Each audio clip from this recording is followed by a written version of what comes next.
In 2012, I made a piece called Traces of Her with Claire MacDonald as part of Juncture Festival in Leeds, where we previewed the work, which was a festival, a mini festival that I curated just before I left Sheffield to move to Brighton with the company. And Juncture was curated by me with a focus on female-led work, experimental practice, and basically trying to shake up the Yorkshire scene a little bit by bringing work in that maybe you would usually only see either abroad or down south. And that was my parting shot in a way for Yorkshire before I left. Traces of Her is about memory, the memory of the body, the memory of performance.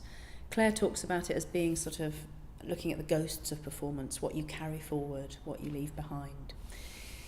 And essentially, Claire was founding member of Impact Theatre Cooperative in the late 70s and 80s, which was a seminal theatre company that really worked with playing with form and taking big risks in their work.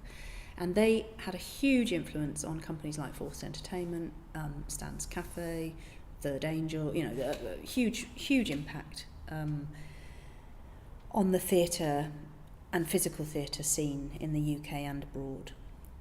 In 1983, Claire made a piece with Impact called The Carrier Frequency, which had text by Russell Hoban, the novelist, and a soundtrack by, I think, Graham Miller and Steve Schill.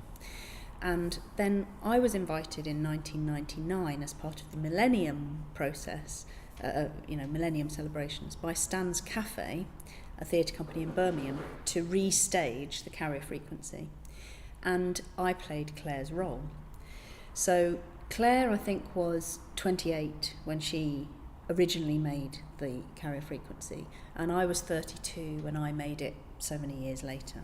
So in a way we were similar ages, and I stepped into Claire's role, which is something I've never done before. I'm not that kind of performer when I was a performer. I always made original work, and I absolutely loved stepping inside her physicality. Her role in the show as a woman was the most physical, the most crazy in a way. The language in The Carrier Frequency is breaking down. It's gobbledygook almost. It doesn't make sense. It's repeated. It's fucked up language basically with sort of interference, and the whole feeling of The Carrier Frequency is under attack. It's like a post-Holocaustic, actually a post-nuclear environment. And the set for The Carrier Frequency is a huge pool of water that's sort of knee-deep, murky water, and these broken, almost pylon stands that you sit on and deliver text, and then there's this ritual movement in the water around a table that can appear to be very desperate or very religious or very crazy, because everyone's gone a bit crazy with the nuclear attack. That's too literal a reading, but that's kind of what you get from it. So Traces of Her was an attempt to look back at both of our performances of Claire's role and to kind of investigate what has stayed with us from performing The Carrier Frequency, but also where you find yourself as an older or more mature woman who has had a very physical life. Claire's quite a lot older than me, I think maybe 10, 15 years older than me. And we were both remembering our sort of 30-year-old self, performance mode, and neither of us now perform. So a lot of Traces of Her was about what happens to the body when it gets too old to do the things it used to do. Do you find a miniature version of what you did, or do you hurt your body more? Because we're both carrying injuries from the kind of wild physicality that we did when we were younger. Or do you intellectualise the work, or do you write rather than move? And Claire's a writer, so obviously we did quite a lot of writing. There was a script for Traces of Her. I suppose it was investigating those bits that remain, the bits that you carry forward, the memory of being a performer. And one of the things that we did in Traces of Her was miniaturise everything. So we had a similar table to the table that's in the carrier frequency. Instead of a pool of water, we just had a washing up bowl of water and a water fountain that we could drink from. So it's kind of like, how do you scale it down from this epic, very, very successful seminal piece of work to a memory of that work? The other thing to say about Claire and I is that we run the Table together, which is an organisation that's designed to kind of capture women's voices. So I think also one of the things we were trying to do with Traces of Her was to mark a moment of two women who have put a lot into the performance world in the UK. We're offering quite a lot, and we're trying to kind of capture and curate and contain in a way the contribution that women have made, both of us as feminists and as feminist makers.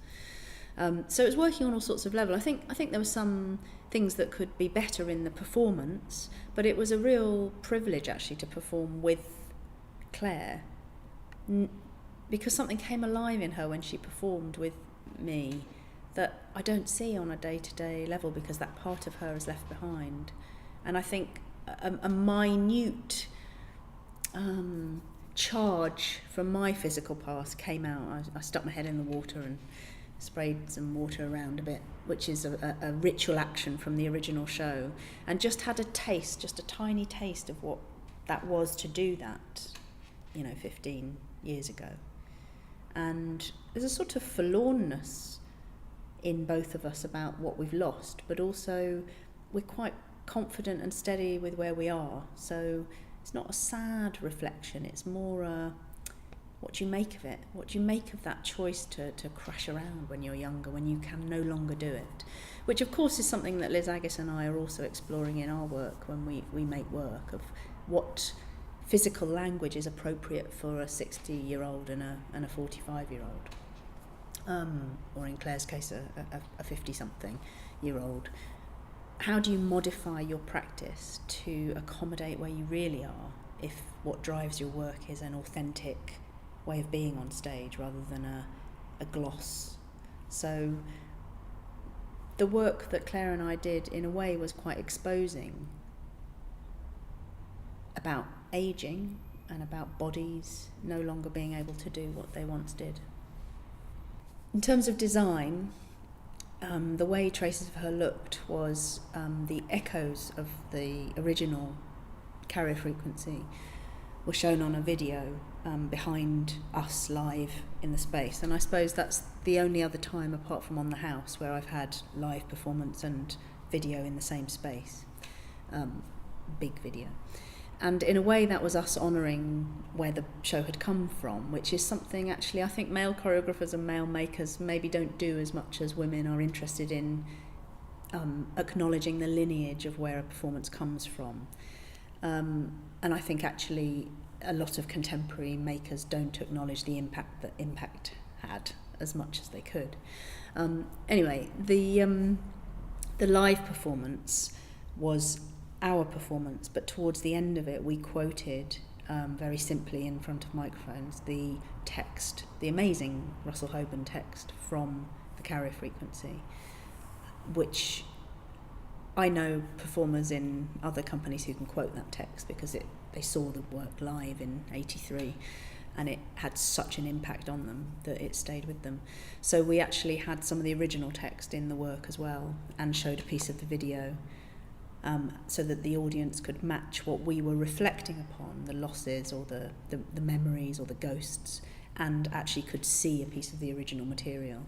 So we only performed it once or twice as part of the Juncture Festival, but I actually think it was a really important moment in the relationship between Claire and I to share that remembering together in a simple way, and to introduce, if you like, live the work of a company that's influenced us all.